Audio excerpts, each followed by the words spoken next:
I was seeing intelligence in Uzbekistan, which I've told you the purpose of it was to exaggerate the Islamic threat in Central Asia.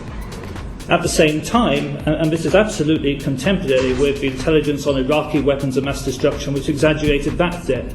At the same time, the waterboarding was happening in the US, which we know now was aimed partly at, or largely aimed at persuading al-Qaeda operatives to confess to a link with Iraq. There was a vogue for false intelligence.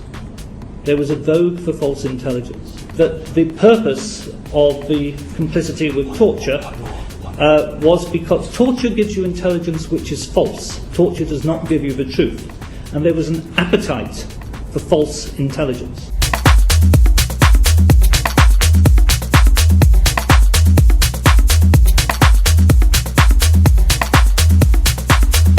The way the Home Office are handling this is appalling, to be quite honest. I think they're appearing evasive. They're looking reluctant to give up information that clearly should be in the public domain. They're not being transparent. There's little accountability. And I think what we now need is for the current Home Secretary, Theresa May, to knock heads together in the department and to get them to share all the information that they have about historic child sex abuse. Myself and a number of MPs are calling for an overarching inquiry into historic child sex abuse to join up all the different networks that clearly existed throughout the 70s, 80s and into the 1990s. And I think it would be right and proper now for the Home Secretary to endorse the idea of an inquiry and start establishing it.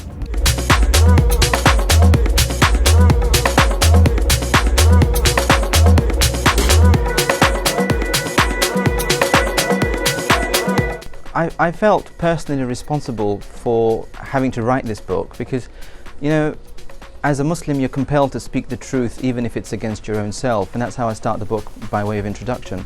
But also as someone who was involved in extremist activities throughout the 1990s, I very quickly recognized the discourse that led to 7/7. So when I heard Mohammed Siddiq Khan, for example, say, "You're at war with my people," and talk about a them and us mentality and religion-based separatism and confronting the West and creating a global Islamist state, I recognized that because I was part of that very mindset myself.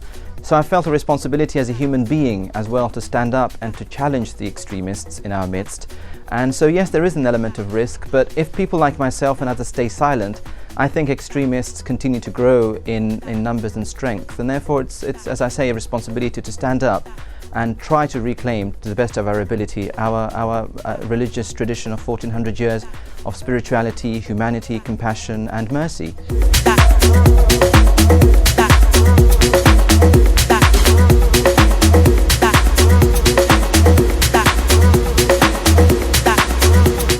I was a social worker at Haringey Social Services where I blew the whistle prior to the Baby P case.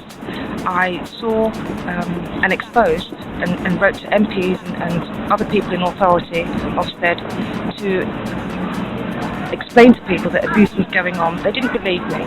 They called me a liar, they called me mentally ill, they tried to hide it. No one listened. Subsequently, 6 months later, Baby Peter was murdered at the hands of his loved ones. Haringey denied it, they put me through hell and high water. I lost everything, but the truth will always prevail.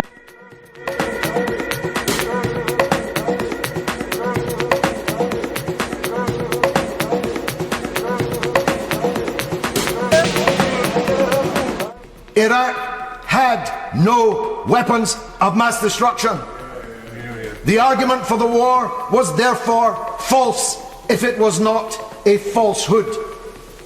It has been a catastrophe, and I told the then Prime Minister, there are no Al-Qaeda in Iraq, but if you and Bush invade, there will be hundreds of thousands of Al-Qaeda in Iraq. Little did I know that Al-Qaeda would spawn something even more horrific than Al-Qaeda.